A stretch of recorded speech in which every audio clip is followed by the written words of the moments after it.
వారు చేసే పనులు, వారి యొక్క చేష్టలు తల్లిదండ్రులకు అవమానాన్ని తీసుకొస్తూ ఉన్నాయి.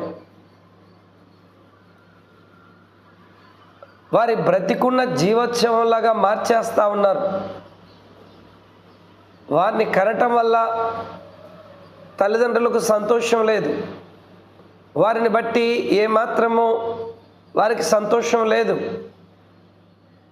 ప్రభువైన యేసుక్రీస్తు ఒక మాట చెప్పాడు, ఇదిగో కన్నని గర్భమును పాలియని స్తన్యములను ధన్యములైనవని చెప్పు కాలం వచ్చుచున్నది.